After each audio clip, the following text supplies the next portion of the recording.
Mamá, ya entregué tu casa a los padres de mi esposa. Yo pensé que ya ibas a morir. Esas palabras salieron de la boca de mi hijo como si fueran algo completamente normal, como si estuviera comentando el clima o pidiendo un vaso de agua. Pero para mí, que todavía estaba acostada en una cama de hospital, con el cuerpo débil y la mente tratando de entender dónde me encontraba, fueron un golpe directo al pecho. Acababa de despertar de un coma que duró 6 meses. 6 meses en los que mi cuerpo estuvo inmóvil y mi alma no sé dónde estuvo. Y lo primero que dijo mi único hijo no fue: «Gracias a Dios sigues viva». Tampoco fue: «Mamá, tuve tanto miedo de perderte». No. Lo primero fue explicarme que había regalado mi casa a la familia de su esposa, la casa que yo construí con mis propias manos, con sudor, con años de trabajo, solo porque pensó que yo estaba a punto de morir. Mi nombre es Manuela Medina, tengo 60 años y esta es mi historia. Nací en un barrio humilde de Iztapalapa, en la Ciudad de México. Mi madre cosía vestidos para las señoras de la iglesia y mi padre trabajaba en la construcción. No teníamos mucho dinero, pero sí teníamos dignidad. Mi madre siempre me decía: «Manuela, nunca pidas nada que no hayas ganado con tu propio esfuerzo». Esa lección me acompañó toda la vida. A los 22 años me casé con David. Él era albañil, honesto y trabajador. 2 años después nació Miguel. Todavía recuerdo el día de su nacimiento como si hubiera sido ayer. Era una mañana fría de enero. La neblina cubría las calles. Lo abracé contra mi pecho y pensé: le voy a dar todo lo que yo nunca tuve. Y eso hice. David murió cuando Miguel tenía apenas 8 años. Un accidente laboral. Una viga cayó desde lo alto. No tuvo oportunidad de sobrevivir. Me quedé viuda, sola, con un niño pequeño y sin un solo peso en el bolsillo. Pero no me rendí. Empecé limpiando casas. Después aprendí a cocinar para eventos y comencé a vender pan horneado y guisos caseros en las fiestas del vecindario. Poco a poco fui ahorrando. Guardaba cada peso. Nunca compraba nada para mí si no era estrictamente necesario. Usé la misma ropa durante años. Mis zapatos estaban remendados una y otra vez. Todo era para Miguel. Pagué su escuela, sus uniformes, sus libros, sus excursiones.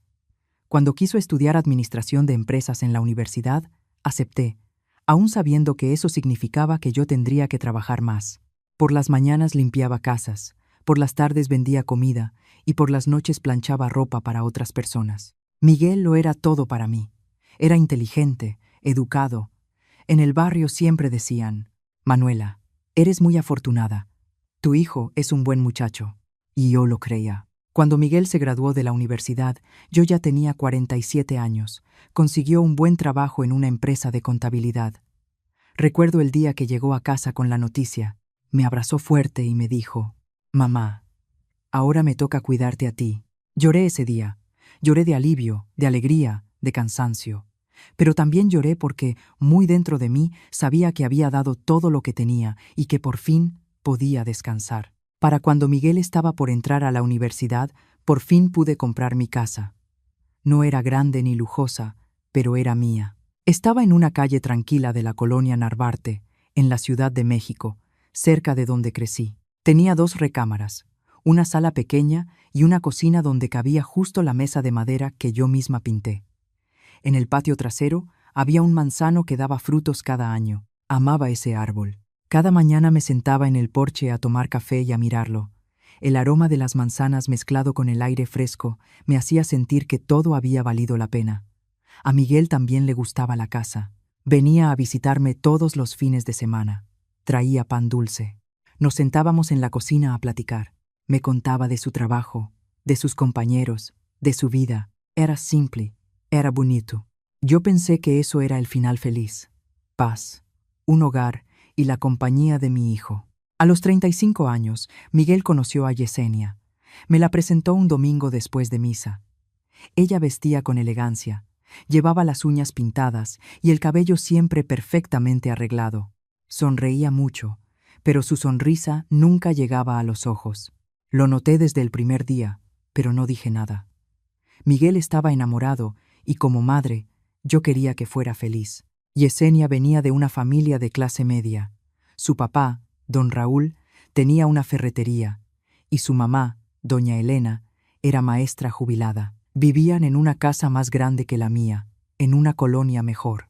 Seguí internada, y Yesenia nunca me dejó olvidarlo. Cada vez que venía, miraba todo como evaluando. Tocaba los muebles con la punta de los dedos, como si tuviera miedo de ensuciarse. Una vez, mientras yo preparaba café, comentó: «Manuela, ¿no crees que esta casa ya está muy vieja? Miguel merece vivir en un lugar mejor, ¿no crees?». Sonreí, pero algo me dolió por dentro. 6 meses después, Miguel se casó con Yesenia. La boda fue en casa de los padres de ella. Yo ayudé a pagar una parte de los gastos, aunque apenas podía, porque era mi hijo y siempre hacía todo por él. Después de la boda, rentaron un departamento pequeño. Yesenia se quejaba todo el tiempo. Decía que era chico, que el barrio era ruidoso, que ella merecía más. Miguel empezó a trabajar más horas. Llegaba cansado, estresado, pero cada vez que le preguntaba si estaba bien, respondía: «Sí, mamá. Solo estoy construyendo nuestro futuro». Pasaron los años. Yesenia nunca quedó embarazada. Nunca hablamos del tema, pero yo veía cómo la amargura crecía en su mirada. Empezó a visitarme menos, y cuando lo hacía, siempre había un comentario hiriente: «Manuela, ¿no te cansas de cocinar siempre lo mismo? ¿Ese mantel no es el mismo de hace 5 años? Miguel dice que no quieres cambiar esos muebles viejos. ¿Por qué te aferras tanto al pasado?». Yo no respondía, solo sonreía. Aprendí que hay batallas que no valen la pena. Miguel también empezó a venir menos. Siempre tenía una excusa: trabajo, cansancio. Yo entendía, o al menos trataba de entender. Recuerdo una tarde de septiembre, hace como 1 año y medio. Miguel vino solo, se sentó conmigo en el porche, mirando el manzano. Estaba distante. «Mamá», dijo, «¿alguna vez has pensado en vender esta casa?». Me quedé helada. «¿Venderla? ¿Por qué?». Se encogió de hombros. «No sé. Es una casa grande para ti sola, y el dinero podría ayudarte, para vivir mejor». Lo miré, tratando de comprender. «Miguel, esta casa es todo lo que tengo. Aquí están mis recuerdos, mis años de trabajo. No necesito nada más». Se quedó callado un momento, y luego asintió, pero no parecía convencido. Ahora, acostada en esta cama de hospital, entiendo que ese día él ya estaba planeando todo, y yo fui ingenua al pensar que solo era una conversación. Hace 7 meses, todo cambió. Estaba en casa preparando la comida cuando me mareé. Pensé que solo era cansancio. Me senté un momento, pero el mareo empeoró. El cuarto empezó a girar. La vista se me nubló. Intenté levantarme, pero las piernas no me respondieron. Caí al suelo. Lo último que recuerdo es el frío del piso en mi rostro y el aroma de las manzanas del patio. Después, todo se volvió oscuro. Cuando desperté, estaba en una habitación blanca, luces brillantes, el sonido constante de las máquinas y el olor a desinfectante. No sabía dónde estaba ni cuánto tiempo había pasado. Una enfermera entró, me vio despierta y sonrió aliviada. «Señora Medina, gracias a Dios. Voy a llamar al doctor». La garganta la tenía seca. Intenté hablar, pero solo salió un susurro. «¿Dónde estoy?». «Tuvo un derrame cerebral», me dijeron. «Estuvo en coma durante 6 meses». 6 meses. Medio año de mi vida perdido. El doctor entró, revisó mis signos vitales, me hizo algunas preguntas. Respondí como pude, con la mente aún confusa. «Vamos a avisarle a su hijo», dijo la enfermera. «Miguel». Mi corazón se llenó de esperanza. Pensé que habría estado angustiado, sufriendo por mí. 2 horas después, llegó. Entró a la habitación con Yesenia. Ella, como siempre, impecable. Miguel se veía cansado, pero no aliviado. Se veía molesto. Sonreí, débilmente. Se acercó, pero no me abrazó. Se quedó de pie, con los brazos cruzados. «Mamá, qué bueno que despertaste», dijo con un tono frío. Yesenia se quedó cerca de la puerta, revisando su teléfono. Extendí la mano hacia él, pero dio un paso atrás y dijo: «Mamá, ya entregué tu casa a la familia de mi esposa. Yo pensé que ya ibas a morir». El silencio fue aterrador. Lo miré esperando que fuera una broma cruel, pero su rostro estaba serio. Yesenia levantó la vista del teléfono y añadió, con total calma: «Busca otro lugar para vivir. Algo dentro de mí se rompió en ese instante. No fue ira, no fue desesperación, fue claridad. Miré a mi hijo, al niño que cargué en brazos, al que vestí, eduqué y amé, y vi a un extraño. No dije nada. Cerré los ojos y respiré profundo. Y en ese silencio, tomé la decisión más importante de mi vida. No iba a discutir, no iba a suplicar, no iba a humillarme. Yo iba a hacer lo que siempre había hecho, resolverlo todo por mi cuenta, y ellos todavía no sabían lo que se les venía. Me quedé hospitalizada 4 días más.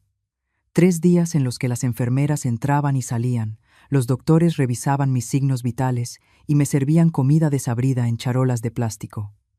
Pero nada de eso importaba. Mi mente estaba en otro lado. Estaba en mi casa, en el porche, bajo la sombra del manzano. Pensaba en cómo era todo antes de Yesenia, antes de que mi hijo se convirtiera en alguien que ya no reconocía. Y mientras miraba el techo blanco de esa habitación de hospital, me permití recordé los días en que todo era distinto. Miguel era un niño bueno, y no lo digo solo porque fuera mi hijo, lo digo porque era la verdad. Cuando tenía 5 años, solía despertarse temprano y llegar a la cocina mientras yo preparaba el desayuno. Se sentaba en una silla de madera, con las piernas colgando porque todavía no le alcanzaban al suelo, y me miraba con esos ojos grandes y oscuros. «Mamá, ¿te ayudo?». Yo le daba una cuchara de madera, y él movía lo que fuera que yo estuviera cocinando. Frijoles, avena, lo que fuera, no importaba. Lo importante era estar juntas, estar juntos. Recuerdo una mañana de abril, cuando tenía 6 años.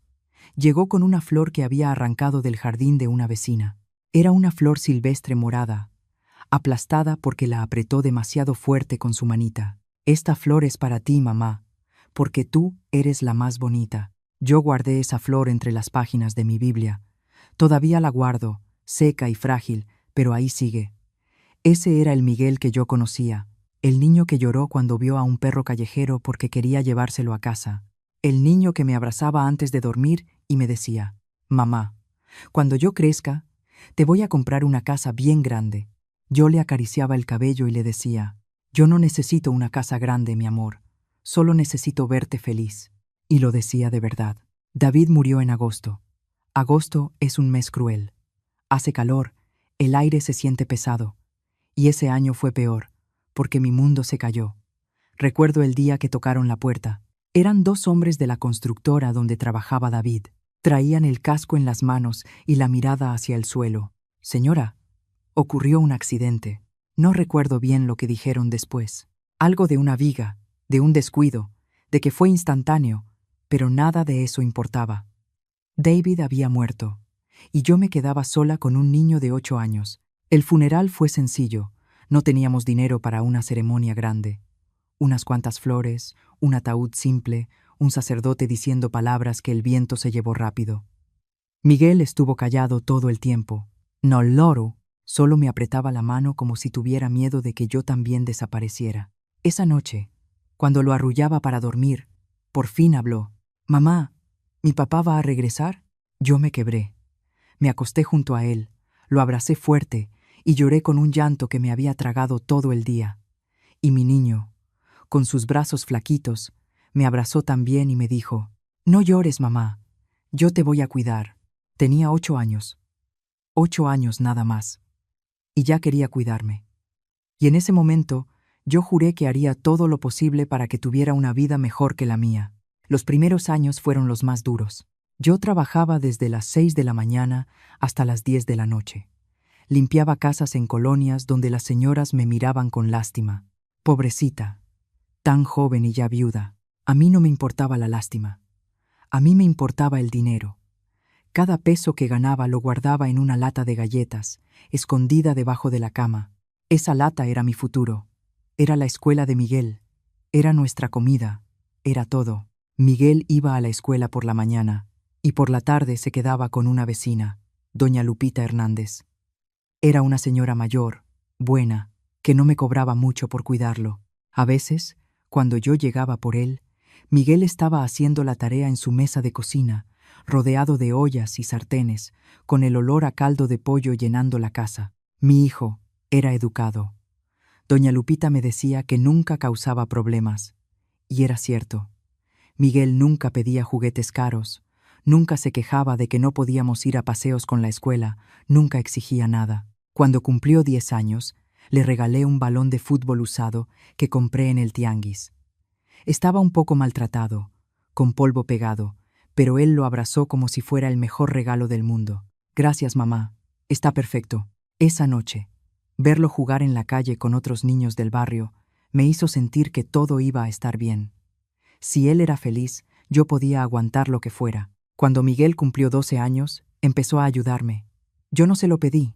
Le nació. Un sábado por la mañana, mientras yo me preparaba para ir a vender pan a la plaza del centro, apareció en la cocina con una caja de cartón. Yo te ayudo a cargar, mamá. No, mi amor, tú descansa. Hoy es tu día. Quiero ayudarte. Y lo hizo. Cargó esa caja pesada y caminó conmigo 4 cuadras hasta la plaza. Toda la mañana se quedó a mi lado. Ayudaba a servir, a cobrar, a empacar el pan. La gente sonreía al verlo. Manuela, qué trabajador es tu hijo. Y yo asentía, orgullosa. Ese día, al regresar a casa, le ofrecí la mitad del dinero que habíamos ganado. Toma, esto es tuyo. Te lo ganaste. Él negó con la cabeza. No, mamá, guárdalo.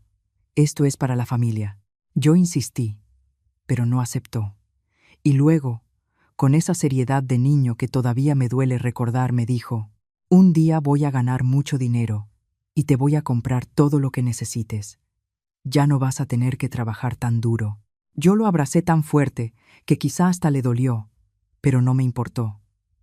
En ese momento sentí que todo valdría la pena. Miguel siempre fue inteligente. En la secundaria sacaba las mejores calificaciones de su salón. Los maestros me llamaban para felicitarme. Su hijo tiene un futuro brillante, señora Medina. Debe seguir estudiando. Y yo ya lo tenía decidido. No importaba cuánto me costara. Miguel iba a ir a la universidad. Cuando llegó el momento de inscribirse, vendí la única joya que tenía, un anillo de plata que David me había dado cuando nos casamos. No valía mucho, pero alcanzó para pagar parte de la colegiatura. Miguel lloró cuando se enteró. Mamá, no debiste venderlo. Es tu anillo. Yo le tomé las manos. Es solo un anillo, mi amor. Tú eres más importante.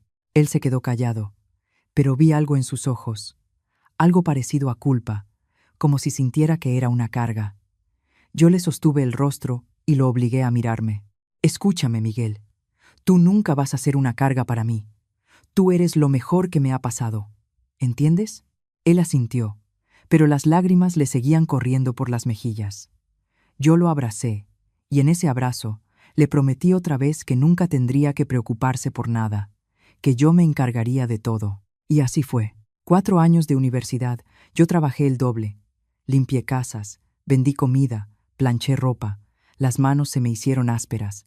La espalda empezó a dolerme, pero no importaba, porque Miguel estaba estudiando. Y cuando se graduó con honores, cuando subió al escenario, recibió su título y me buscó entre la gente para sonreírme, yo supe que había hecho lo correcto. Fue en esos años cuando compré la casa. Ahorré durante 15 años, peso por peso.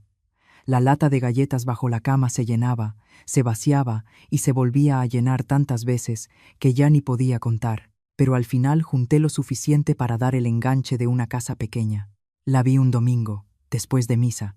Tenía un letrero de se vende casi colgando de la puerta. La casa era sencilla. Paredes de ladrillo sin pintar, ventanas viejas, el patio descuidado. Pero yo vi su potencial.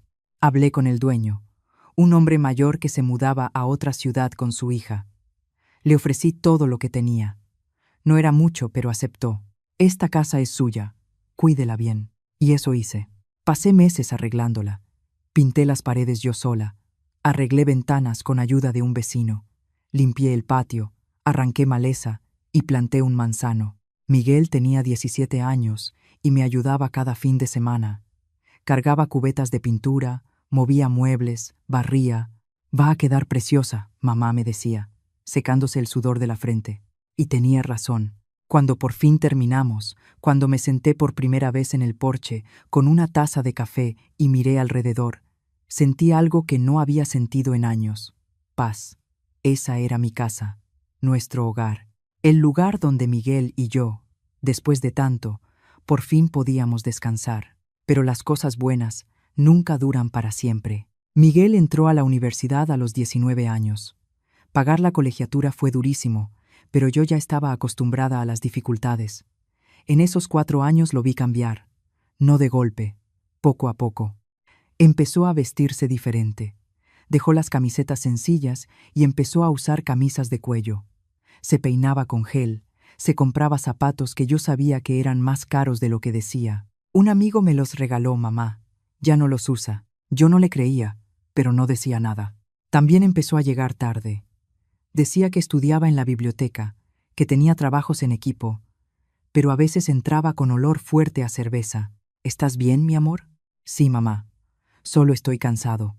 Y yo lo dejaba irse a su cuarto sin preguntar más, porque confiaba en él, porque era mi hijo, y porque jamás imaginé que podía convertirse en alguien que yo no reconociera. Se graduó a los 23 años. Consiguió trabajo rápido en un despacho contable en el centro de la ciudad. Ganaba bastante, más de lo que yo había ganado en toda mi vida. Ahora me toca cuidarte a ti, me dijo el día que recibió su primer sueldo. Me dio 20,000 pesos, fruto de su primer sueldo. Yo lloré. Intenté rechazarlo, pero él insistió. Mamá, por favor, déjame hacer esto. Y acepté. En los años siguientes, Miguel me ayudó económicamente. No era mucho, pero lo suficiente para que yo trabajara menos, para que mis manos descansaran un poco, para que la espalda no me doliera tanto. Me visitaba cada fin de semana. Traía pan dulce, a veces flores, y nos sentábamos en el porche, bajo el manzano, a platicar. Él me contaba del trabajo, de sus jefes, de sus compañeros. Yo le cocinaba su platillo favorito, carne guisada con arroz. Nadie cocina como tú, mamá. Y yo sonreía, porque esos momentos eran todo para mí. Momentos sencillos, sin complicaciones, solo él y yo, madre e hijo, como se suponía que debía ser. Pero entonces conoció a Yesenia, y todo cambió. Al principio el cambio fue pequeño. Miguel empezó a venir menos los fines de semana. Tengo una cena con la mamá de un amigo. Voy a salir con alguien del trabajo. Voy a llegar tarde. No me esperes. Y yo lo entendía. Era joven. Necesitaba su propia vida. Pero cuando por fin me la presentó, supe que algo no estaba bien. No por su apariencia. Yesenia iba bien arreglada, correcta, sino por la manera en que me miraba, como si yo valiera menos, como si mi casa valiera menos, como si todo lo que yo había construido no tuviera ningún valor. Recuerdo ese primer domingo. Llegaron después de misa. Miguel venía con una sonrisa enorme. Mamá, ella es Yesenia, mi novia. Yesenia extendió la mano, pero sus ojos no sonreían. Mucho gusto, señora Medina. Igualmente, hija. Pasen, pasen. Yo preparé café. Saqué el pan dulce que había comprado esa mañana. Las tazas eran viejas, pero estaban limpias. La mesa de madera estaba gastada, sí, pero firme. Yesenia se sentó con cuidado, como si temiera ensuciarse. Mientras yo servía el café, la vi mirando alrededor. Su mirada se detuvo en las cortinas deslavadas, en la pintura vieja de la pared, en el calendario colgado, y noté algo en su expresión: desprecio. Miguel no se dio cuenta. Estaba demasiado ocupado, mirándola con admiración. Mi mamá hace el mejor café, dijo él. Yesenia dio un sorbo y sonrió. Pero esa sonrisa no era sincera. Está bien, platicamos una hora. O más bien, yo hacía preguntas, y Yesenia respondía con frases cortas, educadas, pero vacías. Cuando se fueron, Miguel me abrazó. Gracias, mamá. Yesenia estaba un poco nerviosa, pero le gustaste. Yo sonreí y asentí, pero por dentro sabía la verdad. Yesenia no estaba nerviosa. Yesenia me estaba evaluando, y yo había reprobado. Ahora, acostada en esta cama de hospital, rodeada del sonido constante de los aparatos, lo entiendo todo. Entiendo que desde el primer día, Yesenia vio mi casa como algo que podía arrebatar. Entiendo que Miguel, poco a poco, dejó de ser mi hijo y se volvió el esposo de ella. Entiendo que mientras yo lo daba todo, ellos solo esperaban. Esperaban que yo desapareciera y casi lo lograban. Pero yo desperté, y ahora todo estaba por cambiar. La boda de Miguel y Yesenia fue en junio. Junio suele traer lluvias, pero ese año el cielo estaba despejado, como si hasta el clima estuviera de acuerdo en que todo debía verse perfecto. La ceremonia fue en el jardín de la casa de los padres de Yesenia, una casa grande, de 2 pisos, con columnas blancas y un jardín lleno de rosas. Había mesas con manteles blancos, arreglos de flores caros, meseros con uniformes sirviendo champaña. Yo llegué temprano con el vestido más bonito que tenía. Lo compré en una tienda de segunda mano, pero todavía estaba en buen estado. Era beige, sencillo, de manga larga. Me peiné yo sola, con un chongo bajo. Cuando llegué, la mamá de Yesenia, doña Elena, me recibió con una sonrisa forzada. Manuela, qué bueno que viniste. Ven, déjate presento a la familia. Me llevó de mesa en mesa, presentándome como la mamá del novio. La gente asentía, sonreía con cortesía y seguía con sus conversaciones. Yo no encajaba en ese mundo, lo supe desde que vi los vestidos de las otras mujeres. Vestidos de marca, joyas de oro, peinados elaborados. Y yo, con mi vestido viejo y mis zapatos de 10 años. Pero no me importaba, yo estaba ahí por Miguel. Lo vi esperándola en el altar. Se veía guapo con su traje negro, nervioso pero feliz. Cuando nuestras miradas se cruzaron, me sonrió. Y en ese instante volví a ver al niño que un día me dijo: «Cuando crezca, te voy a comprar una casa bien grande». Yesenia entró del brazo de su padre. Llevaba un vestido blanco con pedrería, brillando bajo el sol. El peinado perfecto, el maquillaje impecable, era hermosa. Y cuando llegó al altar y tomó la mano de Miguel, vi en los ojos de mi hijo algo que me dolió. Admiración absoluta. La ceremonia fue corta. El sacerdote habló de amor, compromiso, familia. Miguel y Yesenia dijeron sus votos. Se besaron. Todos aplaudieron. Y yo, sentada en la primera fila del lado del novio, también aplaudí, aunque por dentro sentía que algo se me rompía. La fiesta siguió. Música, baile, comida, platillos que yo nunca había probado. Bebidas más caras que lo que yo ganaba en una semana. La mayor parte del tiempo me quedé sola, en una mesa hasta atrás. Un par de tías de Yesenia se acercaron a platicar, pero siempre era una conversación breve e incómoda. «Señora Medina, ¿a qué se dedica usted?» «Vendo comida, hago pedidos para eventos, horneo en casa». «Ah, qué bonito, pero qué pesado». «Ye se iban». Miguel se acercó una vez entre canciones. «¿Estás bien, mamá?» «Sí, mi amor. Todo está hermoso. Estoy muy feliz por ti». Él me besó la frente y regresó con Yesenia. Yo los miré bailar bajo las luces colgadas de los árboles. Yesenia se reía. Miguel la miraba como si ella fuera lo único que existía en el mundo, y yo sentí que lo estaba perdiendo. No de golpe, poco a poco, como arena escurriéndose entre los dedos. Yo ayudé a pagar una parte de la boda. Miguel no me lo pidió, pero yo insistí. «Mamá, no tienes que hacer eso. Yo tengo ahorros. Quiero hacerlo, mi hijo. Eres mi único hijo. Déjame ayudarte». Le di 60,000 pesos. Era todo lo que había logrado ahorrar ese año, con lo que gané vendiendo comida y limpiando casas. Miguel lo aceptó, pero vi en sus ojos algo parecido a lástima. «Gracias, mamá. Te lo voy a regresar». «No quiero que me lo regreses. Es mi regalo para ti». Pero él nunca lo entendió así. Yesenia tampoco. Unos meses después, durante una comida en mi casa, escuché a Yesenia hablando con Miguel en la sala mientras yo preparaba café en la cocina. «No puedo creer que aceptaras ese dinero de ella. Pobrecita, seguro ya no le queda nada». Su tono no era de compasión, era de burla. «Miguel», murmuró algo que no alcancé a entender. «De verdad no entiendo por qué sigue viviendo en esa casa tan vieja. Podría venderla, mudarse a un departamentito más pequeño, más moderno. Eso es demasiado para ella sola». Me quedé inmóvil, con la cafetera en la mano. Miguel no respondió, y ese silencio me dolió más que cualquier palabra. Los primeros meses después de la boda, Miguel todavía me visitaba. No tan seguido como antes, pero venía. A veces traía a Yesenia, otras veces llegaba solo. Cuando venía solo, todo se sentía como antes. Nos sentábamos en el porche, bajo el manzano, y platicábamos. Me contaba del trabajo, de su matrimonio, de sus planes. Yesenia quiere que compremos nuestra propia casa, mamá. Estamos ahorrando. Qué bien, mi amor. Una casa es importante. Sí, aunque a veces siento que nunca vamos a juntar lo suficiente. Todo está carísimo. Yo lo escuchaba. Le servía más café. Pero cuando Yesenia venía con él, era distinto. Se sentaba al borde de la silla, como si temiera ensuciarse. Casi siempre miraba su teléfono, contestaba con palabras cortas cuando yo le hablaba. Y siempre encontraba algo que criticar. Manuela, ¿por qué no cambias las cortinas? Están viejísimas. Esa mesa está toda rayada.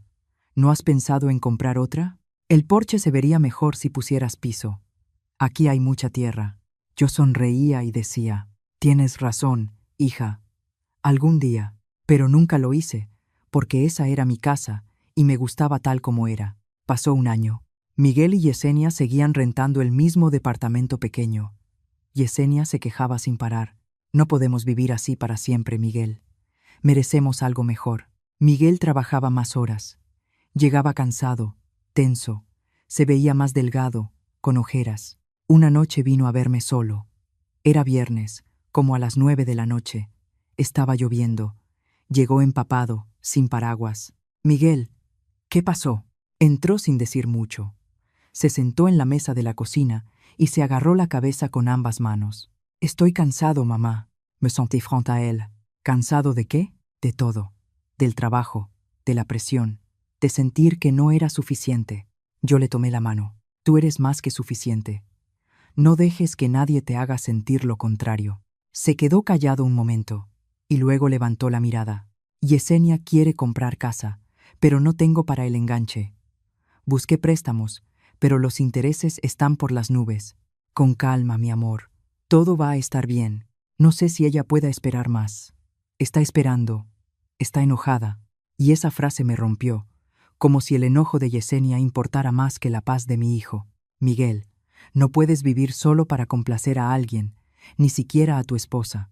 Él me miró sorprendido. Mamá, estás diciendo la verdad. El matrimonio es de dos. Si ella no tiene paciencia, el problema no eres tú, es ella. Se quedó en silencio. Luego asintió, pero con una cara de no estar convencido. Esa noche durmió en su cuarto de siempre, y por un instante todo volvió a sentirse como antes. Mi hijo, bajo mi techo, seguro, en paz, pero no mejoró. Yesenia empezó a llamarlo a todas horas. Yo lo sabía, porque cuando él venía, el teléfono no dejaba de sonar. Era Yesenia. Mi mamá quiere que regreses, pero apenas acabo de llegar. Ya sabes cómo es. Está triste. Dice que la dejas sola todo el día. Y Miguel se iba. Yo me quedaba en la puerta, viéndolo alejarse, sintiendo que cada vez estaba más lejos de mí. 2 años después de la boda, sus visitas fueron cada vez más raras. Miguel venía una vez al mes, a veces ni eso. Cuando yo preguntaba, siempre había una excusa. Mucho trabajo, mamá. Yesenia no se siente bien. Tenemos muchas cosas que hacer. Y yo asentía, aunque por dentro cada explicación me dejaba una herida. En ese tiempo empecé a notar que Miguel había cambiado. No solo estaba ocupado, estaba distante, hablaba menos, se reía menos. Cuando venía se quedaba 1 hora y se iba. Perdón, mamá, ya me tengo que ir. Pero ni has probado el guisado. La próxima, te lo prometo. Pero la próxima siempre terminaba igual. Y poco a poco dejé de cocinarle, porque sabía que no se quedaría a comer. 3 años después de la boda, Yesenia y Miguel seguían sin hijos.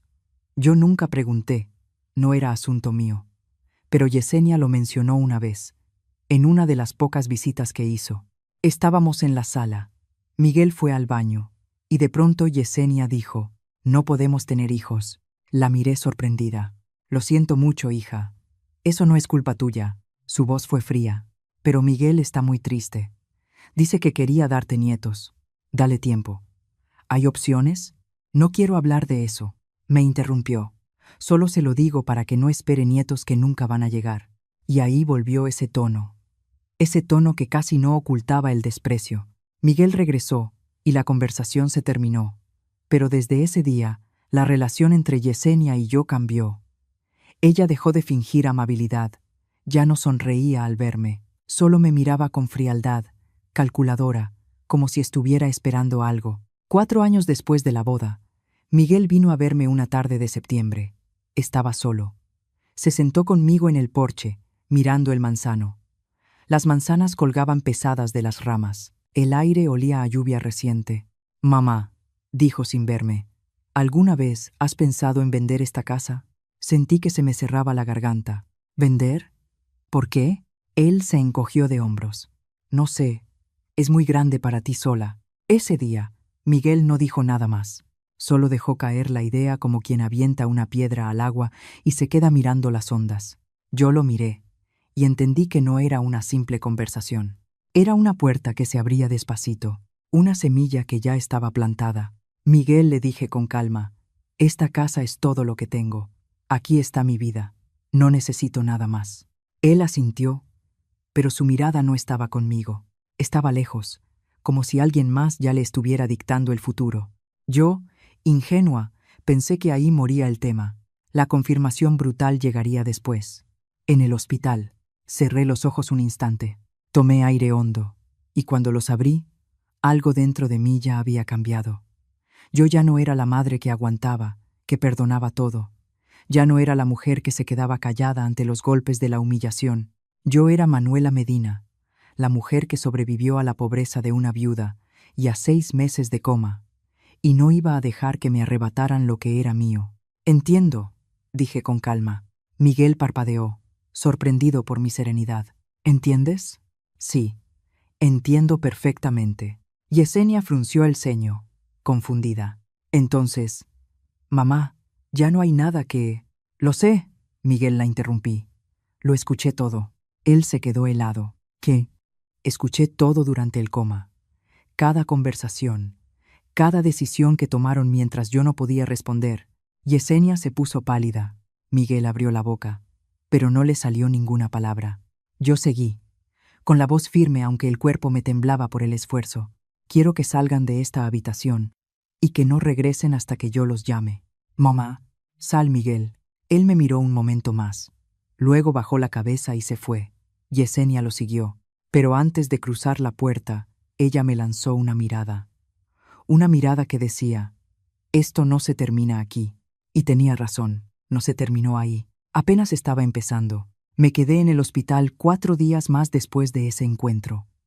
4 días de pruebas, terapias, revisiones constantes. 4 días en los que tuve que reaprender lo básico. Caminar sin tambalearme, sostener una cuchara sin que la mano me temblara, hablar sin que la lengua se me trabara. El cuerpo es extraño. Puede dormir 6 meses y olvidar cosas que uno cree eternas. Pero la mente estaba más despierta que nunca. Durante esos 4 días, mientras las enfermeras me ayudaban a caminar por el pasillo y los terapeutas me enseñaban ejercicios simples, yo recordaba con claridad todo lo que había oído en la oscuridad. Pensaba en las conversaciones entre Miguel y Yesenia. Pensaba en cómo habían entregado mi casa sin mi permiso. Y pensaba en lo que yo tenía que hacer. Porque una cosa era clara. Yo no me iba a quedar sentada, callada. Miguel no volvió en esos 4 días. Solo llamó una vez, al segundo día de que desperté. Habló con una enfermera. Preguntó por mí y le pidió que me dejara un mensaje. Su hijo dice que está ocupado, pero que vendrá pronto. Yo asentí, pero sabía la verdad. No venía porque tenía miedo. Miedo de verme. Miedo de que yo lo enfrentara. Y tenía razones para temer. Yesenia tampoco volvió. Y eso no me sorprendió. Antes casi no venía. ¿Por qué iba a venir ahora? Al tercer día en el hospital, pedí hablar con una trabajadora social. Era una mujer joven, como de 30 años, con lentes y una sonrisa suave. «Señora Medina, ¿en qué puedo ayudarla? Necesito hacer una llamada y necesito información». Ella se sentó junto a mi cama y sacó una libreta. «Dígame». Estuve en coma 6 meses.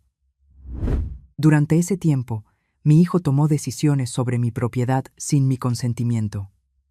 Necesito saber qué derechos tengo. Ella frunció el ceño. ¿Él entregó su casa a otras personas? Dice que pueden vivir ahí, pero la casa sigue a mi nombre. Yo nunca firmé nada. La trabajadora social escribió rápido. ¿Él tiene un poder notarial suyo? No. Yo jamás firmé un documento así. Entonces, él no tiene autoridad legal para tomar esas decisiones. Yo asentí. Yo también lo pensaba. ¿Puede ayudarme a contactar a un abogado? Ella asintió. Claro. Hay servicios legales gratuitos para personas en su situación. Déjeme hacer unas llamadas. Y así, mientras mi cuerpo se recuperaba poco a poco, mi plan empezó a tomar forma. Al día siguiente llegó el abogado. Se llamaba licenciado Alarcón. Tenía como 50 años, el cabello canoso y una voz firme. Traía un portafolio de cuero viejo y unos lentes de lectura que se ponía y se quitaba a cada rato. Se sentó junto a mi cama y escuchó toda mi historia.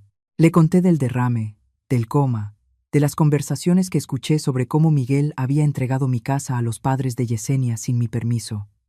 Él tomó notas, asintió, hizo preguntas. ¿La casa está a su nombre? Sí. Solo a mi nombre. Tiene sus escrituras. Están en mi casa, en un cajón del mueble de la sala con otros papeles importantes. ¿Su hijo firmó algo en su nombre? No lo sé. Pero si lo hizo, fue sin mi consentimiento. Yo nunca le di autorización. El licenciado Alarcón se quitó los lentes y me miró directo. Señora Medina, lo que hizo su hijo es una apropiación ilegal. Si permitió que otras personas ocupen su propiedad sin su autorización, eso es ilegal. Y si falsificó su firma en algún documento, eso es fraude. Sentí algo en el pecho. No era satisfacción, era tristeza. Porque hablábamos de mi hijo, de Miguel, del niño que creció en esa casa, del niño que prometió cuidarme, y yo ahora estaba planeando demandarlo. ¿Qué puedo hacer? Primero hay que verificar si existe algún documento falsificado. Para eso, necesitamos ir al registro público de la propiedad y revisar si hubo cambios recientes en su inmueble. Segundo, necesito que usted firme un poder para que yo pueda actuar en su nombre. ¿Cuánto tiempo toma? Unos días, tal vez una semana. Yo no tengo mucho dinero para pagarle. Él levantó una mano. Señora, esto es parte de un programa de asistencia legal. Usted no tiene que pagarme. Yo quiero ayudarla a recuperar lo que es suyo. Se me llenaron los ojos de lágrimas. Lágrimas de alivio, de gratitud. Gracias, licenciado Alarcón. No me dé las gracias todavía. Primero vamos a recuperar su casa. Y el plan comenzó a moverse. Esa tarde, el licenciado Alarcón trajo el documento del poder. Yo lo leí con cuidado. Firmé con la mano temblorosa, pero firme. Mañana voy a empezar a investigar personalmente, me dijo. Le aviso en cuanto tenga noticias. Cuando se fue, me quedé mirando el techo. Por primera vez en meses, sentí algo parecido a esperanza. Al día siguiente, el doctor me dio de alta. Su recuperación es notable, señora Medina, pero debe continuar con terapia física. Tome sus medicamentos y venga a revisión cada 2 semanas. Sí, doctor. Lo haré. ¿Tiene a dónde ir? Esa pregunta me dejó helada, porque yo no tenía a dónde ir. Mi casa estaba ocupada por los padres de Yesenia, y yo no pensaba pedirle ayuda a Miguel. Tengo amigos, mentí. El doctor no pareció muy convencido, pero asintió. De acuerdo. La enfermera le traerá el alta y sus recetas. Cuídese. Cuando se fue, me senté en la cama y me puse la ropa que las enfermeras habían guardado. Era la misma ropa que llevaba el día del derrame, ahora lavada y doblada. Una blusa color crema sencilla, unos jeans y mis zapatos viejos. Me miré en el espejo del baño. Había bajado de peso. El cabello que siempre cuidé ahora estaba totalmente blanco. Tenía más arrugas alrededor de los ojos y la boca. Me veía de 60 y me sentía de 100. Pero estaba viva. Y eso era lo importante. Llamé a doña Lupita, mi antigua vecina, la mujer que cuidó a Miguel cuando era niño. Después de 3 timbres, contestó. Hola, doña Lupita. Soy Manuela. Hubo silencio. Manuela. Dios mío. Escuché que despertaste. ¿Estás bien? Estoy bien. Hoy me dan de alta y necesito pedirle un favor. Dime qué necesitas. ¿Puedo quedarme con usted unos días hasta que arregle unas cosas? Claro que sí. Ven cuando quieras. Mi casa es tu casa. Sentí que se me quitaba un peso enorme. Gracias, doña Lupita. No me agradezcas. Te veo pronto. Salí del hospital esa tarde. No llamé a Miguel. Todavía no quería verlo. Tomé un taxi a la casa de doña Lupita. Ella vivía a 3 calles de mi casa, 3 calles que se sentían como otro mundo. Cuando llegué, ella ya estaba en la puerta. Se veía más mayor que la última vez que la vi. Tenía 82 años, el cabello blanco, la espalda un poco encorvada, pero la sonrisa era la misma. Manuela, mi niña, qué alegría verte viva. Me abrazó fuerte. Y yo, que había aguantado las lágrimas durante días, por fin me solté a llorar. Lloré en los brazos de una mujer que me conocía desde hacía décadas, que vio crecer a Miguel, que conocía mi historia completa. Ya estás aquí. Estás a salvo, me dijo, acariciándome el cabello. Pero yo no me sentía a salvo, me sentía rota. Doña Lupita me llevó a una habitación pequeña, una cama individual, un ropero viejo y una ventana que daba al patio. Descansa. Y cuando estés lista, me cuentas qué pasó. Pero yo no pude descansar. Esa noche, cuando doña Lupita se durmió, yo me senté en la cama y miré por la ventana. Desde ahí se veían las luces de las casas vecinas, y si me inclinaba un poco, podía ver mi casa. Mi casa. Había luz encendida. Y había un coche afuera que yo no reconocía. Seguro era el de los papás de Yesenia. Extraños viviendo en mi hogar, durmiendo en mi cama, usando mis cosas. Sentí rabia. Pero también sentí otra cosa, determinación. Al día siguiente, muy temprano, el licenciado Alarcón me llamó al celular de doña Lupita. Señora Medina, tengo noticias. Dígame. Fui al registro público de la propiedad. Revisé todos los documentos relacionados con su casa. No hay cambio de dueño. No hay compraventa. No hay traspaso. Yo solté el aire, aliviada. Entonces, legalmente, la casa sigue siendo mía.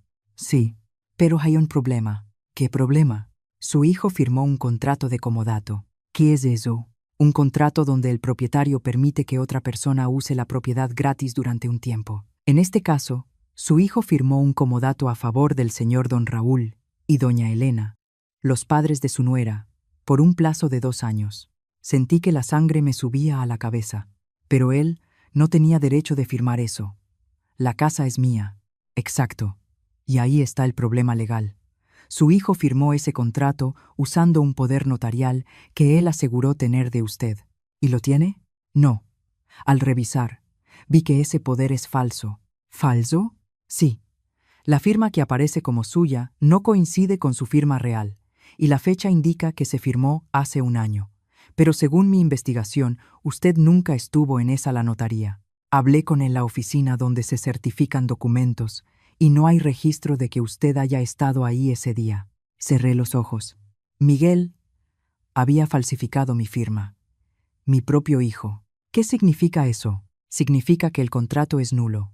Podemos demandar por fraude y despojo, y también pedir una orden de desalojo inmediato contra quienes están ocupando su casa. ¿Cuánto tardaría? Si actuamos rápido, y con estas pruebas, podemos tener una orden judicial en 2 o 3 días. Después, la autoridad ejecuta la recuperación de la vivienda. También podemos iniciar una denuncia contra su hijo por falsificación de documentos. El corazón me latió rápido. ¿Denuncia? ¿Contra Miguel, licenciado Alarcón? ¿Hay forma de recuperar mi casa sin que él vaya a la cárcel? Hubo silencio. Señora Medina, entiendo que es su hijo, pero lo que hizo es un delito grave. Si no se procede, podría repetirlo o hacer algo peor. Lo sé, pero puedo pensarlo, ¿sí? Claro. Pero cada día que pasa es un día más en el que esa gente está viviendo ilegalmente en su casa. Entiendo. Deme un día. Mañana le respondo. De acuerdo. Mañana le vuelvo a llamar. Él colgó. Yo me quedé ahí, con el teléfono en la mano, temblando. Esa tarde junté todo el valor que me quedaba y caminé hasta mi casa. Solo quería verla. Solo quería saber que seguía ahí. Avancé despacio, apoyándome en la pared cuando me mareaba. El doctor me había dicho que descansara, pero yo no podía. Tenía que ver mi casa. Cuando llegué a mi calle, me detuve. Ahí estaba, mi casa de ladrillo, la puerta de madera, las ventanas con las cortinas que yo misma cosí. Pero todo se veía distinto. Había macetas nuevas en la entrada, macetas que yo nunca puse. La pintura de la puerta también era otra. Ahora era de un verde que yo jamás habría escogido. Y en el patio había ropa colgada.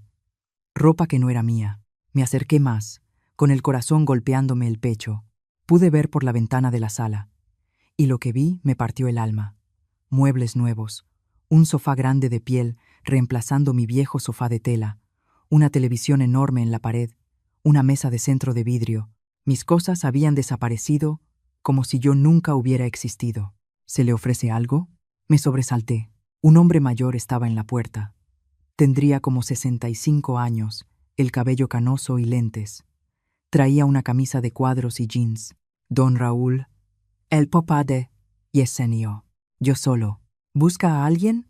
Me miró con desconfianza, como si yo fuera una extraña, como si yo no fuera la dueña de esa casa.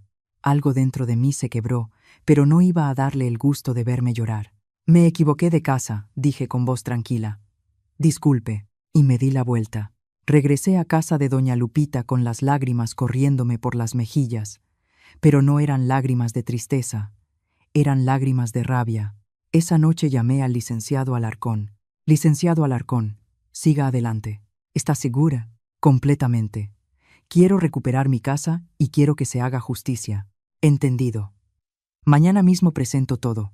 A más tardar en 3 días tendremos la orden del juez. Gracias. Sé que esto es muy duro, señora Medina, pero usted está haciendo lo correcto. Lo sé. Colgué. Me senté en la cama, mirando por la ventana hacia mi casa, y por primera vez en mucho tiempo sentí que estaba recuperando el control. Miguel y Yesenia creían que podían quitarme todo. Creían que yo era débil, que yo era víctima, pero estaban equivocados y pronto lo sabrían. Los 3 días siguientes fueron los más largos de mi vida, no por el dolor físico. Ese ya iba cediendo. La terapia que hacía cada mañana en casa de doña Lupita funcionaba. Podía caminar sin marearme. Podía sostener una taza de café sin temblar. No, lo que me desgastaba era la espera. Esperar la decisión del juez. Esperar a que todo esto se resolviera. El licenciado Alarcón me llamaba cada tarde para darme noticias. Ya presenté la demanda, señora Medina. El juez está revisando los documentos. Necesitamos una firma más y un testigo. Cada llamada me llenaba de ansiedad y esperanza. Doña Lupita trataba de distraerme. Ven, Manuela, ayúdame a hacer galletas. Vamos a ver una novela. Cuéntame cómo te sientes hoy. Ella era buena, paciente, pero yo no podía concentrarme en nada que no fuera mi casa, en recuperar lo que era mío, en enfrentar a Miguel. Al segundo día después de salir del hospital, Miguel por fin fue a verme. Doña Lupita me avisó desde la puerta. Manuela, tu hijo está aquí. Sentí que se me retorcía el estómago. ¿Quieres que le diga que no estás? No, déjalo pasar. Yo necesitaba verlo. Necesitaba mirarlo a los ojos. Miguel entró a la sala con pasos inseguros. Se veía cansado, más delgado que la última vez que lo vi en el hospital. Mamá se sentó en el sillón frente a mí. Doña Lupita se fue en silencio hacia la cocina. Nos quedamos callados un buen rato. Él miraba el piso. Yo lo miraba a él. Por fin habló. No sabía que ya te habían dado de alta. Yo iba a ir por ti para llevarte a mi casa, la casa que él había entregado. Tragó saliva. Mamá, yo pensé que ibas a morir. Los doctores nunca dijeron que yo iba a morir. Lo corté. Dijeron que no sabían cuánto tiempo estaría en coma. Hay una diferencia. Él parpadeó, como si la verdad le doliera. Yo tenía miedo. ¿Miedo de qué? ¿De quedarte con una madre enferma? ¿De tener que hacerte cargo? No, no era eso. Yo tenía miedo de perderte. Y cuando Yesenia propuso esto, no pude evitar el tono amargo. Claro, Yesenia, solo quería ayudar, ¿verdad? Él bajó la cabeza. Ellos necesitaban un lugar. Vendieron su casa para pagar deudas. Y yo también necesito mi casa, Miguel. La casa que compré con mi esfuerzo. La casa donde te crié. Mi voz se quebró al final. Él se cubrió la cara con las manos. Perdóname, mamá. De verdad, perdóname. ¿Por qué lo hiciste? Levantó la mirada. Los ojos rojos. Porque no supe qué más hacer. El hospital era carísimo. Y Yesenia decía que había que ser realistas. Que tu casa estaba vacía. Que sus papás se encargarían. Que tú no ibas a volver. Pero volví. Sí, susurró. Volviste. ¿Y ahora qué hacemos? Yo lo vi con dureza. Yo ya hice algo, Miguel. Ya metí la demanda. En 1 o 2 días habrá orden de desalojo y los papás de Yesenia tendrán que irse. Él se quedó quieto, como si lo hubiera golpeado. No puedes hacer eso. Ellos no tienen a dónde ir. Yo tampoco tenía a dónde ir, Miguel. Mi voz retumbó en esa sala pequeña. Él se quedó helado. Yo desperté del coma, y mi propio hijo me dijo que buscara otro lugar para vivir. ¿Tú sabes lo que se siente eso? Las lágrimas me salieron, calientes, imparables. Yo luché 6 meses por seguir viva, 6 meses en la oscuridad. Y cuando por fin regresé, lo primero que supe fue que me habían quitado todo. Mi casa, mi hogar, mi lugar en el mundo. Mamá, por favor. No, Miguel, ya no hay más ruegos. Yo respiré hondo. Yesenia te mataría si haces esto. Y esa era la verdad. Él no pensaba en mí, pensaba en Yesenia. Entonces, ya sabes a quién elegiste. Él se quedó ahí, con los hombros caídos, derrotado. ¿Qué quieres que haga? Quiero que hables con los papás de Yesenia. Quiero que les digas que tienen 3 días para salir de mi casa antes de que llegue la autoridad. Van a necesitar más tiempo. Yo también necesitaba más tiempo para recuperarme del coma. Pero la vida no nos da lo que necesitamos, Miguel. Nos da lo que merecemos. Lo miré fijo. ¿Y yo qué merezco? Él no respondió. Eso lo tienes que decidir tú. Se fue, después de eso, sin abrazarme, sin decir nada más. Solo se dio la vuelta y salió. Doña Lupita salió de la cocina al oír la puerta. ¿Estás bien, mi niña? No lo sé, doña Lupita. No lo sé. Ella me abrazó y volví a llorar. Pero esta vez no eran lágrimas de tristeza, eran lágrimas de liberación, porque por fin había dicho todo lo que debía decir. Esa noche no pude dormir. Me quedé mirando el techo, pensando en todo. Pensé en Miguel de niño, en cómo me abrazaba, en cómo me decía que me quería. Pensé en su graduación, en cómo me buscó entre la gente para sonreírme. Pensé en todas sus promesas, que me cuidaría, que nunca me dejaría sola, que yo era lo más importante. ¿En qué momento cambió todo? ¿En qué instante se convirtió en un hombre que ponía a su esposa por encima de su propia madre? ¿Cuándo perdí a mi hijo? A la mañana siguiente, el licenciado Alarcón me llamó. Señora Medina, tengo buenas noticias. El juez aprobó la orden de desalojo. Se va a ejecutar pasado mañana a las 10 de la mañana.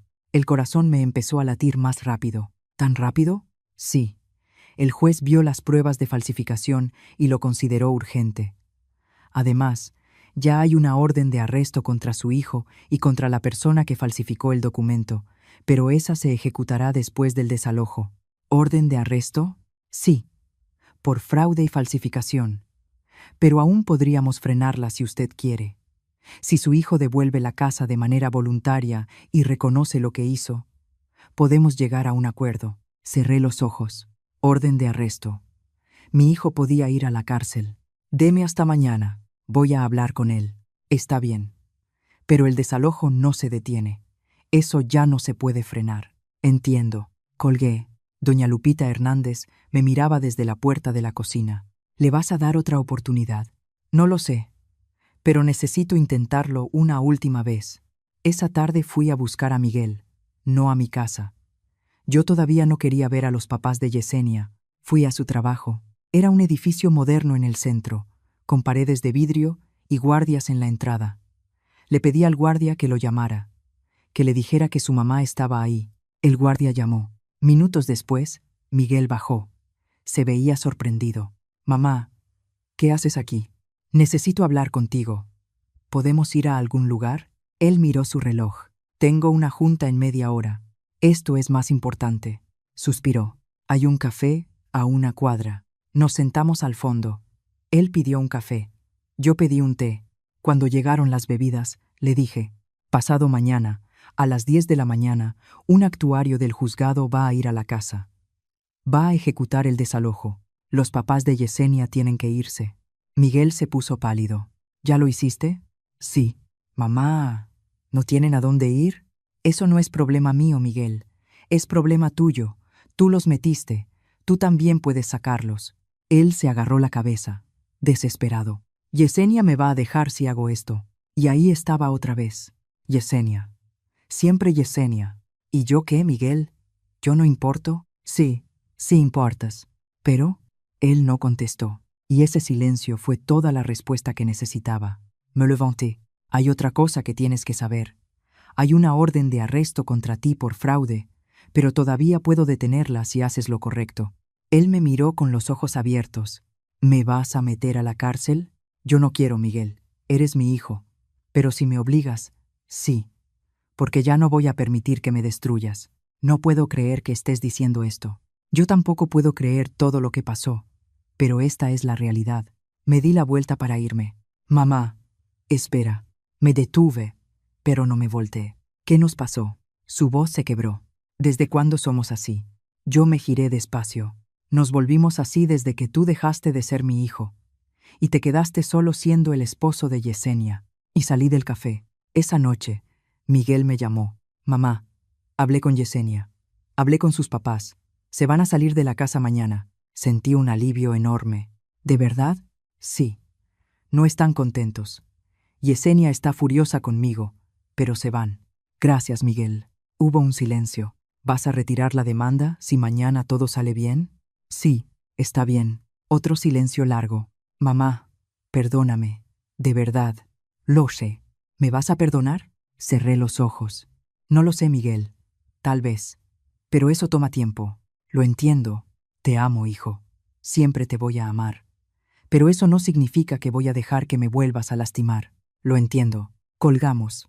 Y yo me quedé sentada en la cama, con el teléfono en la mano, sintiéndome vacía y llena al mismo tiempo. Vacía porque había perdido algo con mi hijo, algo que ya nunca volvería a ser como antes. Dormí en el sofá de tela floreada que saqué de la bodega. Lo limpié lo mejor que pude, le quité el polvo con un trapo húmedo y me acosté ahí. No era cómodo. Las flores estaban deslavadas, los cojines hundidos por tantos años de uso, pero era mío. Y esa noche, por primera vez en meses, dormí profundamente. Al día siguiente me desperté temprano. El sol apenas asomaba cuando abrí los ojos. La luz se coló por las cortinas viejas que también rescaté de la bodega. Me levanté despacio. Mi cuerpo seguía débil, pero cada día me sentía un poquito mejor. Preparé café en mi cafetera vieja. Usé mi taza astillada. Me senté en la silla de madera junto a la ventana de la cocina.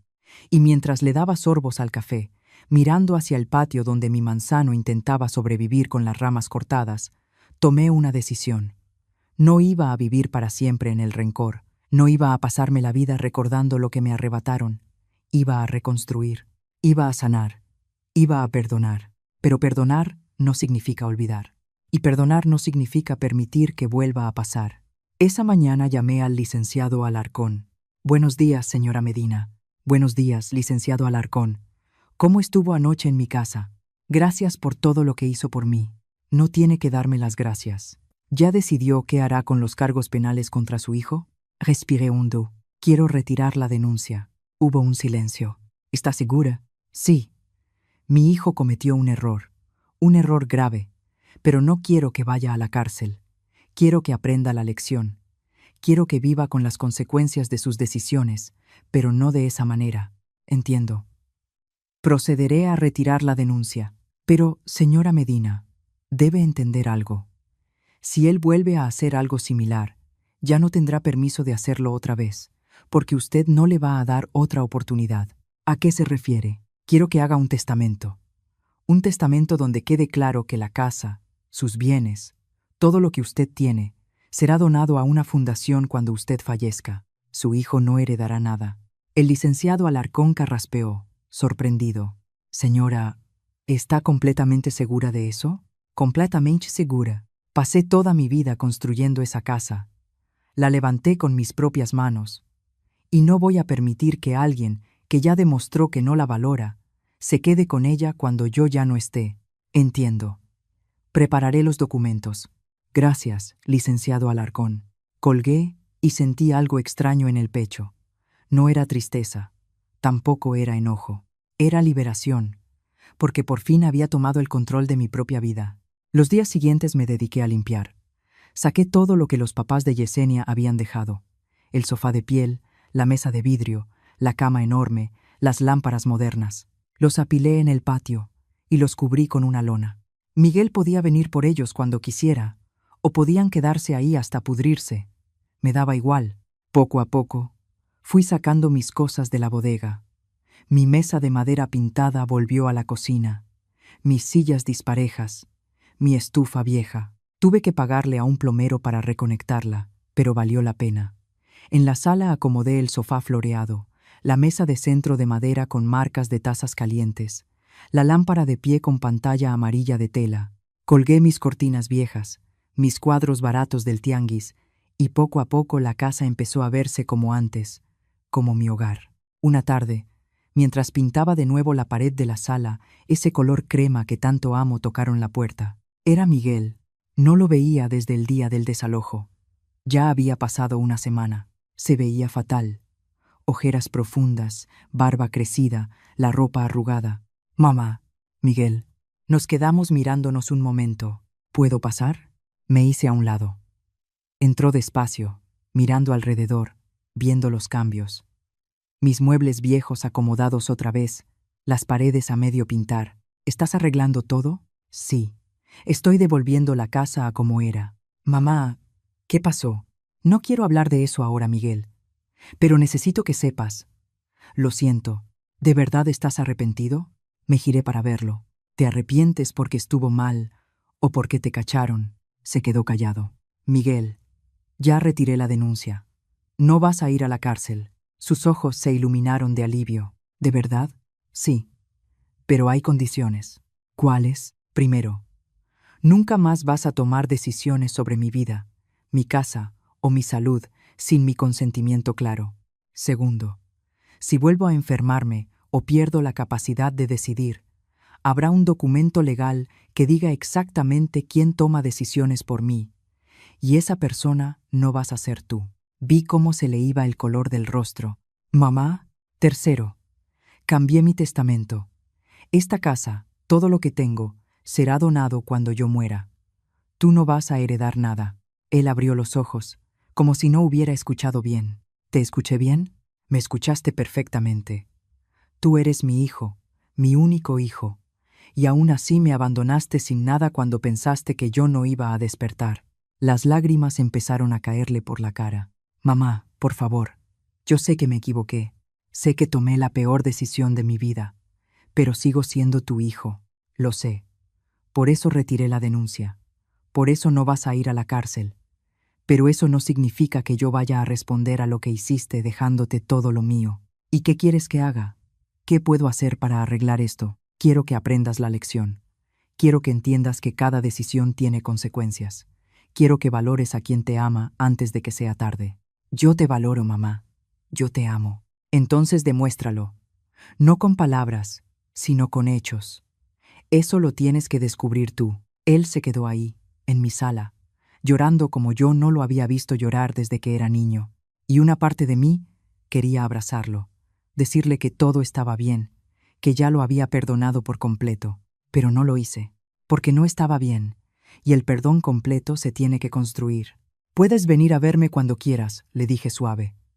«Pero yo ya no soy la mamá que siempre dice sí. Ya no soy la mujer que se sacrifica sin condiciones. Yo soy Manuela. Y si quieres una relación conmigo, va a ser bajo mis reglas». Él asintió, limpiándose las lágrimas. «Entiendo.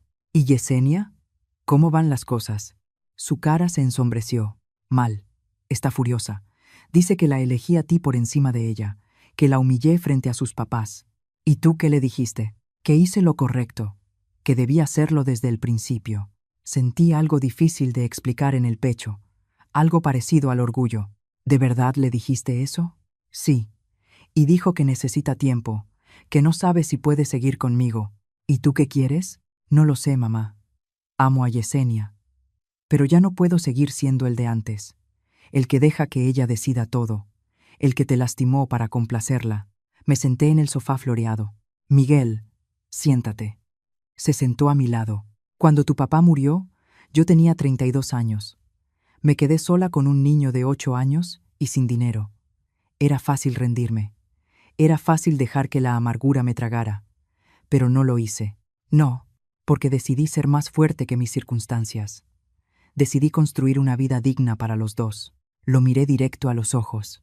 «Ahora, tú también estás en un momento así. tienes que decidir qué clase de hombre quieres ser.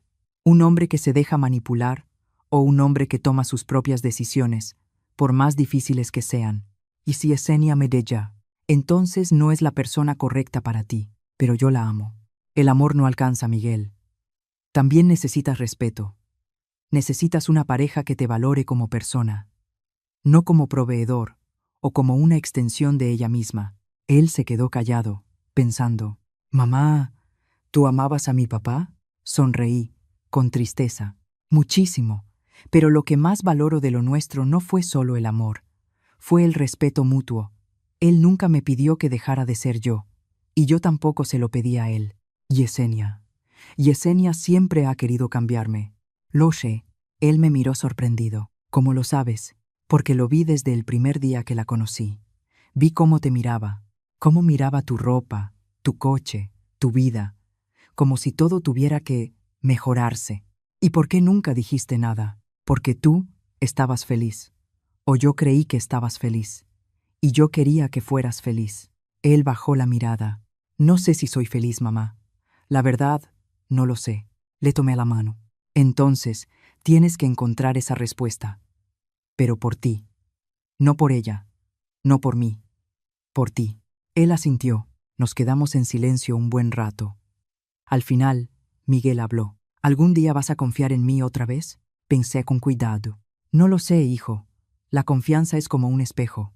Cuando se rompe lo puedes pegar, pero siempre se ven las grietas. Entiendo. Eso no significa que no podamos intentarlo. Solo que va a tomar tiempo. ¿Cuánto? No lo sé. Tal vez meses, tal vez años, tal vez nunca vuelva a ser como antes. Pero podemos construir algo nuevo, diferente, mejor, si los dos estamos dispuestos a esforzarnos. Él se puso de pie. Gracias, mamá, por no meterme a la cárcel, por darme una oportunidad. Eres mi hijo. Siempre vas a tener una oportunidad conmigo, pero ya no vas a ser consentido. Él sonrió, débil, entendido. Caminó hacia la puerta.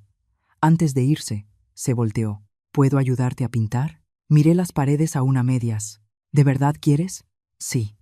Quiero pasar tiempo contigo como antes. Sentí los ojos humedecerse, pero me contuve. Ven el sábado temprano. Yo preparo café y hago pan dulce. Su sonrisa se iluminó un poco más. Ahí estaré. Y se fue. Esa noche me senté en el porche, frente al manzano.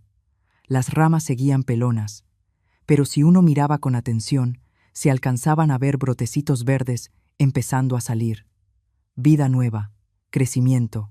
Después de una poda cruel, el árbol se estaba recuperando. Igual que yo. Levanté mi taza de café hacia el cielo, hacia los nuevos comienzos. Susurré por la dignidad, por la fuerza, y di un sorbo. Sabía amargo, pero también sabía a victoria. El sábado siguiente, Miguel llegó a las 8 de la mañana. Traía una bolsa con pan dulce de la panadería de la esquina, la misma donde yo compraba cuando él era niño. Traje roles de canela y conchas, dijo. Tus favoritos. Sonreí. Gracias. Preparé café. Nos sentamos en la cocina, junto a mi mesa de madera pintada. Y por primera vez en años, desayunamos sin tensión, sin Yesenia interrumpiendo, sin llamadas urgentes del trabajo. Solo él y yo, como antes. Después del desayuno, empezamos a pintar. Miguel se puso una playera vieja y comenzamos con la sala. Color crema. Mi color. La mayor parte del tiempo trabajamos en silencio. Un silencio cómodo, nada forzado. A media mañana, mientras pintábamos, Miguel dijo, «Mamá, ¿te acuerdas cuando yo era niño y te ayudaba a vender pan en la plaza?» Sonreí. Claro que me acuerdo. Cargaba aquella caja pesada y no me quejaba. Querías ayudarme. Quería que estuvieras orgullosa de mí. Siempre he estado orgullosa de ti, Miguel. Me detuve y lo miré. Incluso ahora, estoy decepcionada por lo que hiciste, pero sigo orgullosa del hombre en el que puedes convertirte. Y si no te conviertes en ese hombre, será decisión tuya. Él siguió pintando, pero vi cómo las lágrimas le corrían por la mejilla. No dije nada. Solo seguí pintando a su lado.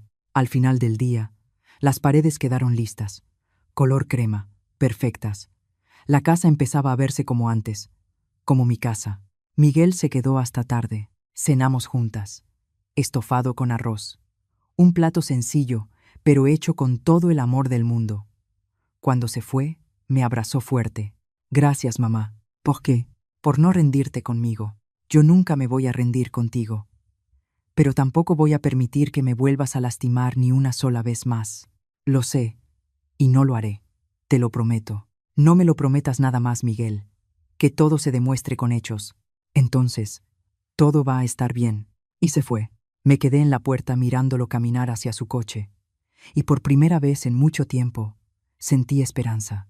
No esperanza de que todo regresara a como antes, sino esperanza de que pudiéramos construir algo nuevo, más fuerte, basado en respeto, en límites sanos, en un amor real. No un amor hecho de sacrificio ciego, sino de dignidad. Pasaron 3 meses. 3 meses en los que mi vida, poco a poco, volvió a encontrar su ritmo. Mi casa quedó completamente arreglada. Las paredes color crema, mis muebles viejos en su lugar, y el manzano. El manzano ya tenía hojas verdes nuevas, pequeñas, pero firmes. Volví a vender pan en la plaza los fines de semana, no porque necesitara el dinero, sino porque me gustaba, porque me hacía sentir útil, porque me conectaba con los vecinos. Manuela, qué gusto verte de vuelta. Pensamos que ya te habías ido. Escuchamos que estuviste muy enferma. Y yo sonreía y les decía, sin entrar en detalles, que estuve en el hospital, pero que ya estaba mejor. La vida siguió. Miguel venía a verme cada 2 semanas. A veces traía pan dulce. A veces solo venía a sentarse conmigo en el porche y tomar café. No hablábamos mucho de lo que pasó, eso ya se dijo. Y, poco a poco, estábamos reconstruyendo. No era como antes. Nunca iba a ser como antes. Pero era algo nuevo, más honesto. Un sábado, mientras tomábamos café bajo el manzano, le pregunté, ¿y Yesenia? ¿Cómo van las cosas? Él se quedó callado un momento. ¿Se fue? ¿Se fue? Sí. Hace un mes. Dijo que no podía estar con un hombre que eligió a su mamá antes que a ella. Sentí un nudo en el pecho. Lo siento, hijo. No, mamá, no lo sientas. Lo miré, sorprendida. No, de verdad. Después de que se fue, entendí algo. Me di cuenta de que durante años estuve intentando ser alguien que no era. Intenté complacerla. Intenté ser suficiente para ella, pero nunca lo fui, y nunca lo iba a hacer. ¿Y cómo te sientes? ¿Libre? Él sonrió, triste, por primera vez en años. Me siento libre. Le tomé la mano. Me da gusto por ti. De verdad. Te mereces a alguien que te ame por quien eres, no a alguien que quiera cambiarte. Él asintió, y sus papás también se fueron. Rentaron un departamentito en otra colonia. Don Raúl tuvo que volver a trabajar, y doña Elena empezó a hacer chambitas para completar. No dije nada. No sentí satisfacción ni alegría, solo aceptación. Era el resultado natural de decisiones equivocadas. Una tarde, mientras regaba el manzano, doña Lupita vino a verme. Manuela, ¿puedo pasar? Claro, doña Lupita. Pase. Entramos a la cocina. Preparé café. ¿Cómo te has sentido, mi niña? Bien. Cada día, un poco mejor. Me da tanta alegría verte así. Cuando despertaste del coma, pensé que no la librabas. Yo también lo pensé. Pero aquí sigo. ¿Y tu hijo? Creo que, poco a poco, está acomodando su vida. Yesenia lo dejó. Doña Lupita asintió. Lo sé. Me encontré a Yesenia hace 2 semanas en el mercado. Ah, sí, se veía distinta, más flaca, el cabello todo alborotado. No era la Yesenia que conocíamos. ¿Habló con usted? Me dijo que estaba viviendo con sus papás, que Miguel la decepcionó, que no podía creer que él la hubiera puesto en esa situación. Di un sorbo al café. ¿Y qué le dijo usted? Le dije que todas las decisiones tienen consecuencias, y que quizá debía pensarlo 2 veces antes de aceptar la casa de su suegra. No pude evitar sonreír un poquito. ¿De verdad le dijo eso? Pues claro. Alguien tenía que decírselo. Doña Lupita me guiñó un ojo. 2 semanas después, recibí una llamada. Era un número desconocido. Pero contesté. La señora Manuela, dijeron. Soy la licenciada Torres, del hospital donde usted estuvo internada. La llamo porque revisamos su caso y queremos hacerle unas preguntas. ¿Preguntas sobre qué? Sobre decisiones médicas que se tomaron durante su coma y sobre quién autorizó esas decisiones. Sentí un escalofrío. ¿Qué decisiones? Según nuestro expediente, su hijo firmó algunos documentos autorizando tratamientos y ciertos procedimientos. Algunos eran necesarios, pero otros no. Me quedé helada. ¿Cómo cuáles? Ella abrió un archivo y siguió. Por ejemplo, él autorizó suspender algunas terapias de rehabilitación temprana. Esas terapias habrían ayudado a evitar la atrofia muscular y a facilitar su recuperación. Sentí la sangre subirme a la cabeza. ¿Por qué haría eso? La licenciada me miró con compasión. En las notas de enfermería consta que su nuera insistía en que usted se fuera en paz, sin prolongar su sufrimiento innecesariamente. Pero yo no estaba sufriendo. Yo estaba en coma, lo sé. Y por eso mismo estamos revisando el caso. También detectamos que su hijo intentó acceder a su seguro de vida mientras usted estaba inconsciente. ¿Mi seguro de vida? Sí. Usted tenía una póliza pequeña, por alrededor de 400,000 pesos. Su hijo intentó cobrarla, argumentando que usted no tenía posibilidad de recuperarse, pero la aseguradora lo rechazó porque usted seguía con vida. Me quedé sin palabras. Miguel intentó cobrar mi seguro. Mientras yo peleaba por vivir, la licenciada preguntó, ¿usted quiere emprender alguna acción legal? Cerré los ojos. No. Ya hice lo que tenía que hacer. Puse límites. Pero gracias por informarme. ¿Está segura? Sí. La vida ya me está enseñando las lecciones que necesito. No le conté a Miguel lo que me dijo la licenciada Torres. No porque quisiera protegerlo, sino porque eso ya no era lo importante. Yo ya había tomado mis decisiones. Yo ya había marcado mis límites. Y la vida seguía su curso. Doña Lupita me contó que Yesenia tuvo que vender sus joyas. Esas joyas que tanto presumía, los aretes de oro, el collar de perlas, el reloj caro, todo lo vendió para ayudar a sus papás a pagar la renta. También supe que Miguel perdió su trabajo, no por mal desempeño, sino porque la empresa recortó personal, y él, sin Yesenia, sin esa apariencia de éxito que ella exigía, fue de los primeros en salir. No sentí gusto al escuchar eso, solo comprensión. El karma no es magia. Es la vida respondiendo a lo que elegimos. Un domingo por la tarde, Miguel vino a verme. Se veía cansado, pero más sereno. Mamá, perdí el trabajo. Ya me dijo doña Lupita. Nos sentamos afuera, en el porche. El manzano ya estaba lleno de hojas. Aún no daba manzanas, pero se veía vivo. ¿Y qué vas a hacer? No sé. Estoy buscando algo más. Mientras tanto, estoy vendiendo algunas cosas, simplificando mi vida. ¿Y cómo te sientes con eso? Él dudó, y luego dijo, con honestidad, bien.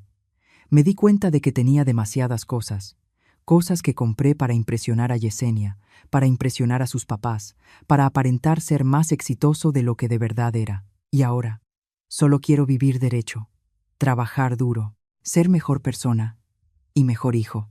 Lo miré. Estás creciendo, Miguel. Tuve que caerme primero. A veces hace falta. Él dio un sorbo al café. Mamá, sé que cambiaste el testamento. Sé que no voy a heredar nada. Así es. Y está bien. Lo entiendo. Me lo gané. No se trata de lo que te ganaste.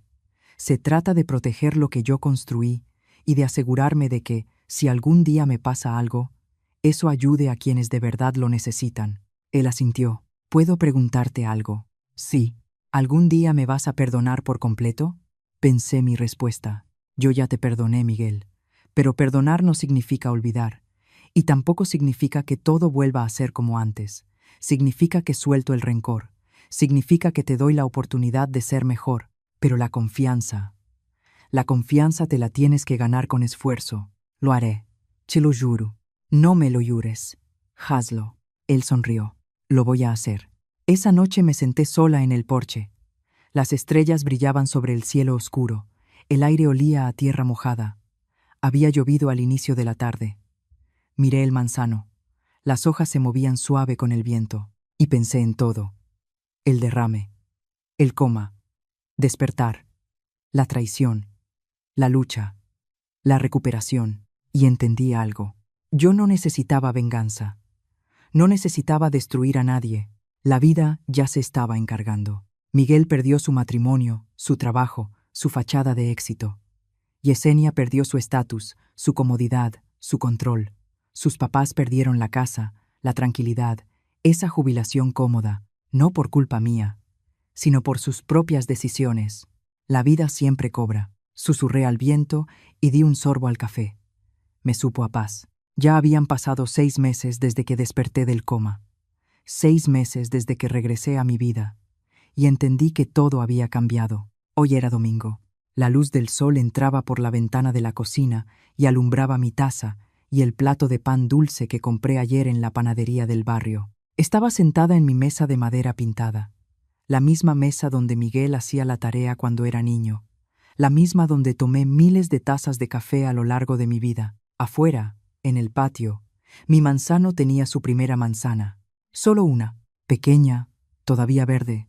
Pero ahí estaba, después de la poda brutal, después de quedar pelón, herido, abandonado. El árbol volvía a dar fruto, como yo. Miguel encontró trabajo hace 2 meses. No era como el de antes. No era una oficina elegante con un puesto rimbombante. Era una pequeña firma de contabilidad que ayuda a negocios locales con impuestos. Ganaba menos, pero estaba más tranquilo. Y ahora venía a verme cada semana. A veces traía flores del mercado. A veces solo traía un detallito, y con eso bastaba. La semana pasada me ayudó a reparar una gotera en el techo. Trabajamos juntos, en silencio, como casi siempre. Cuando terminamos, nos sentamos en el porche y tomamos limonada. Mamá dijo, mirando el manzano, «¿Tiene una manzana?» «Sí, es la primera desde que lo podaron. Va a crecer fuerte otra vez, como todo lo que sobrevive a la tormenta». Él me miró. «¿Hablas del árbol o hablas de ti?» Sonreí. «¿De los dos?» Ya no supe nada más de Yesenia. Doña Lupita me dijo que ella se fue con sus papás a otra ciudad, lejos de aquí, lejos de los recuerdos. De corazón, le deseo lo mejor, porque aferrarse al rencor solo lastima a quien lo carga, y mi corazón ya no tiene espacio para la maldad. Esta mañana, mientras regaba el manzano, pensé en todo lo que aprendí. Aprendí que el amor incondicional no siempre es amor. A veces es destruirse a una misma. Aprendí que perdonar no significa permitir que te vuelvan a lastimar. Aprendí que la dignidad vale más que mantener la paz a cualquier precio. Me di cuenta de que, a veces, las personas que más amas te decepcionan y que doler por eso es completamente normal. Pero seguir adelante también lo es. Entendí que el karma no es venganza, es la vida respondiendo a nuestras decisiones. Y también aprendí que nunca es tarde para empezar de nuevo. Tengo 60 años. Ya no soy joven, pero todavía no se ha terminado mi historia. Todavía puedo hornear pan. Todavía puedo pintar paredes. Todavía puedo plantar un árbol y verlo crecer. Todavía puedo vivir. Ayer, una muchacha joven llegó a comprarme pan en la plaza, como de 30 años. Llevaba de la mano a un niño chiquito. «Señora, ¿todavía tiene empanadas de carne?» «Sí, mi vida». «¿Cuántas quieres?» «6, por favor». Mientras se las envolvía, noté que traía los ojos rojos, como si acabara de llorar. «¿Estás bien?» Ella asintió rápido. Sí, nomás ando cansada hoy». Le entregué a la bolsa. La vida a veces se pone dura, pero pasa. Siempre pasa. Me miró con esos ojos brillosos. «¿Usted de verdad cree eso?» «Lo sé», le dije, «porque yo también he vivido días muy difíciles y aquí sigo». Ella sonrió, apenas. «Gracias, señora». «De nada, hija. Cuídate mucho».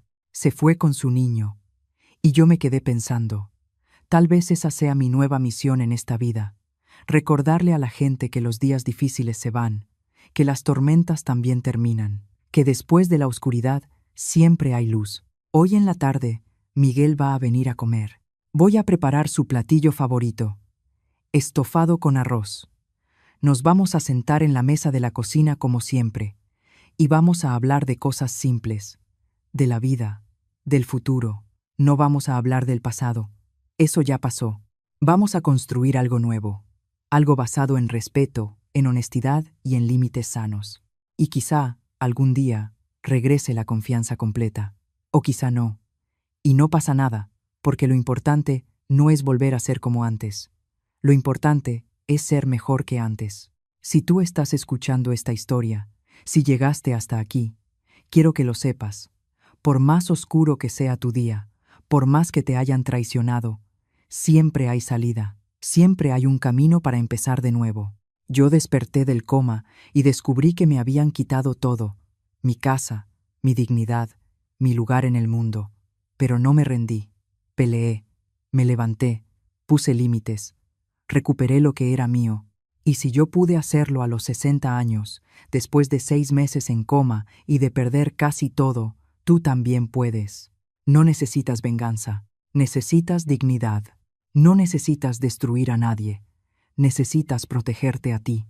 Y sobre todo, necesitas recordar esto: mereces respeto, incluso de la gente que amas, especialmente de la gente que amas. Me llamo Manuela, tengo 60 años, y esta es mi historia, la historia de cómo lo perdí casi todo, y de cómo lo recuperé, no con odio, no con venganza, sino con dignidad, con límites, y con la certeza de que merezco ser tratada con respeto. Si mi historia le sirve a una sola mujer para abrir los ojos, poner límites y cuidar su dignidad, entonces, todo esto habrá valido la pena. Gracias por escucharme hasta el final. Que Dios los bendiga. Y acuérdate, después de la tormenta, el sol siempre vuelve a salir.